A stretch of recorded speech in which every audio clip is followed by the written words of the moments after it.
Okay, here we are with Chapter 3, Exercise 1 on page 170.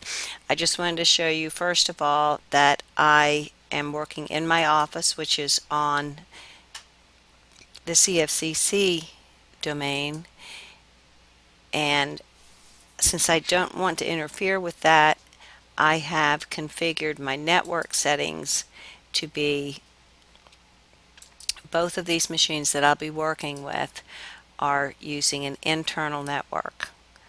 So I'm going to check, first of all, that I have connectivity between the two of them in case I have to talk. I'm assuming I probably will. So this one I recall is .10, and my other server is .22. All right.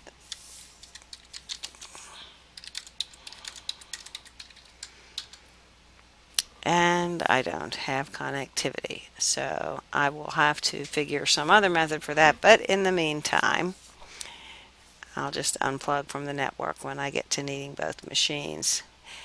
In the meanwhile, the exercise on page 170 asks you to raise the domain functional level. You probably all found that this was already done. If you wanted to check it, though, you still go to your Active Directory Domains and Trusts.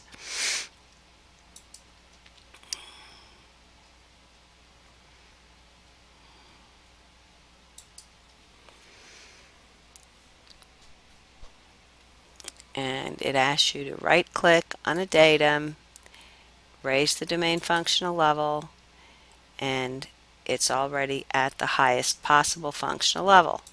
So, and then to check the forced functional level, as the instructions indicate, right-click Active Directory Domains and Trusts, raised forced functional level. It's already operating the highest possible functional level. So we're all in good shape there.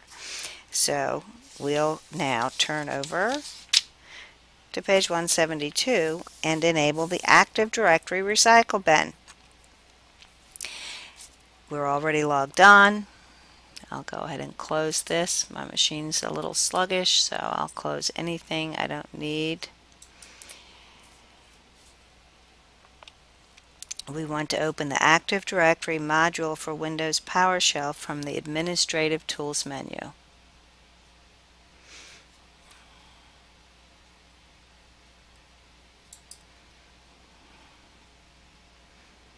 And we watch and see what happens here. As I said, it's a little sluggish.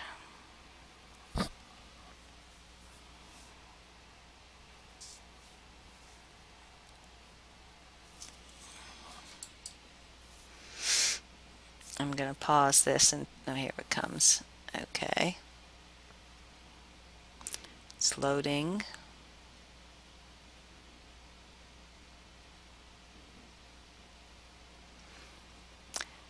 Since I would like to see if I'm loading without errors, I'm going to close.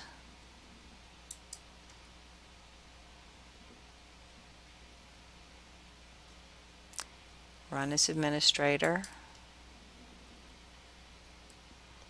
Yes. And give it another minute. Looks good. We'll see. Let's enable Active Directory optional feature, identity,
Warning, enabling the recycling bin, blah, blah, blah, blah, blah. Do you want to do it? Yes.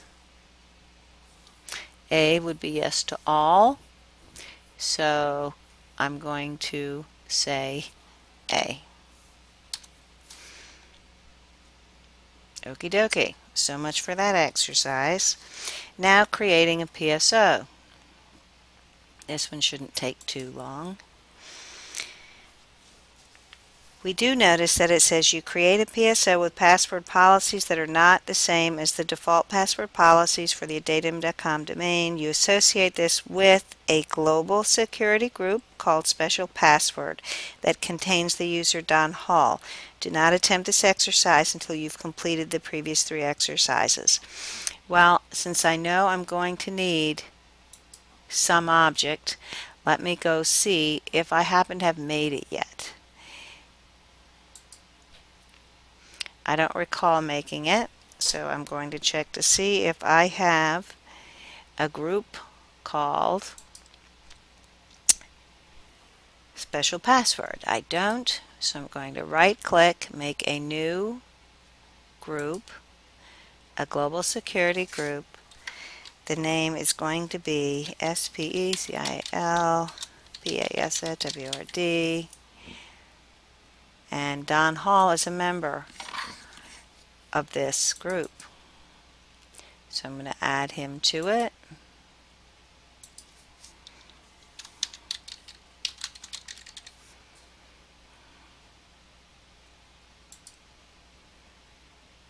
Looks like I don't even have him yet. Okay, let me cancel that. And let me go make Don Hall.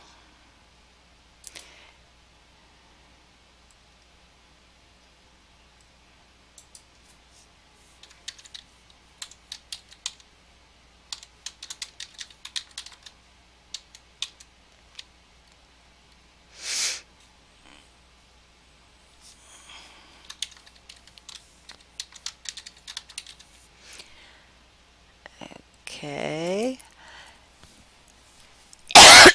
Password never expires. And I'm going to give him the same password everybody else gets.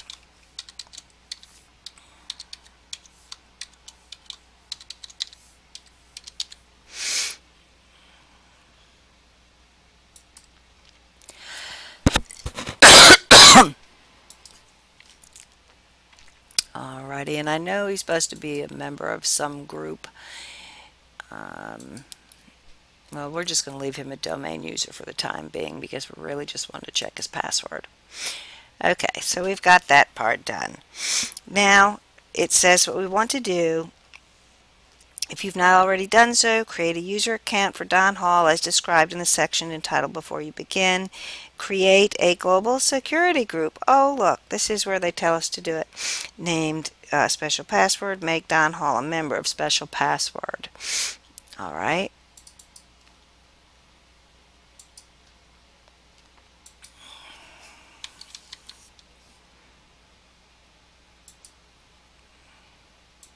Okie dokie.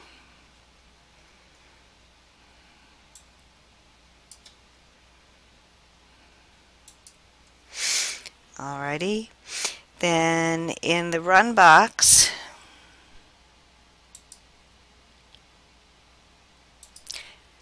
type adsiedit.msc. Welcome to the ADSI editor. If this is the first time you've used it on your network, right click, then click connect to, type a datum, click OK in the console tree, double click a datum, blah, blah, blah, blah, blah, blah. Okay.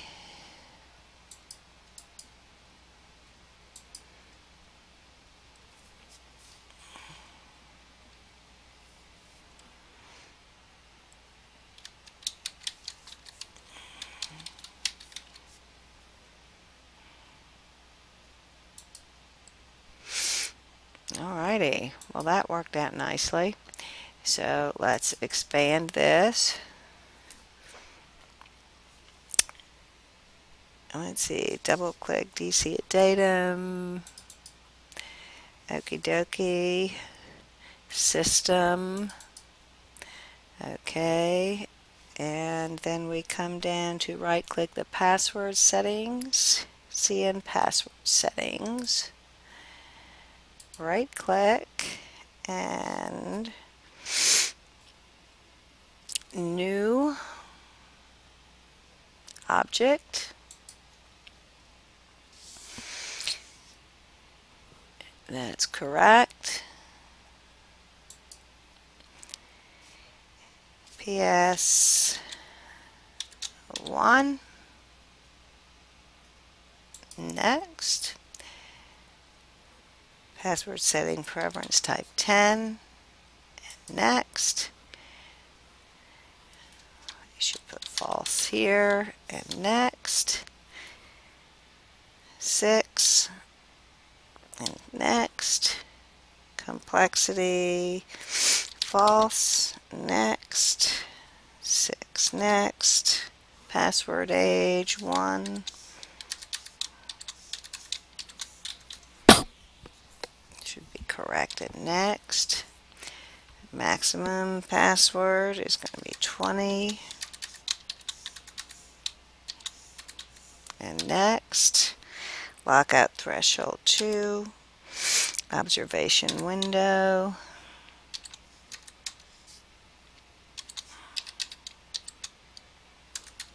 And next. Lockout duration.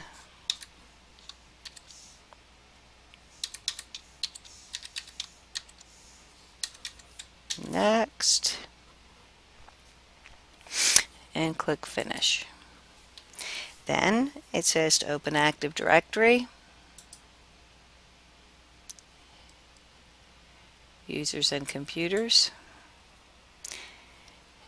Click View and Advanced to give ourselves another view.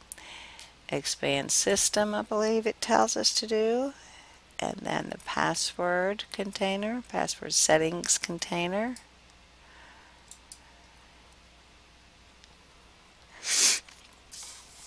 Right click PSO1.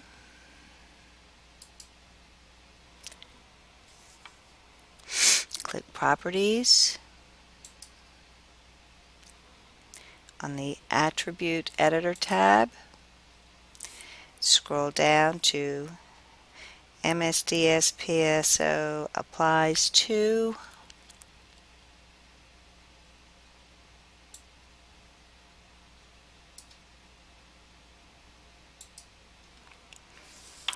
Edit. Click Add Windows Account. Type special password. Just type part of it. Check names. Click OK. And OK again. And OK again. Okay, they want us to test your settings by changing the password for Don Hall to a non-complex 6-letter password such as simple. Alrighty. I can go ahead and close this. I'm going to change my view back. I'm going to find Don Hall.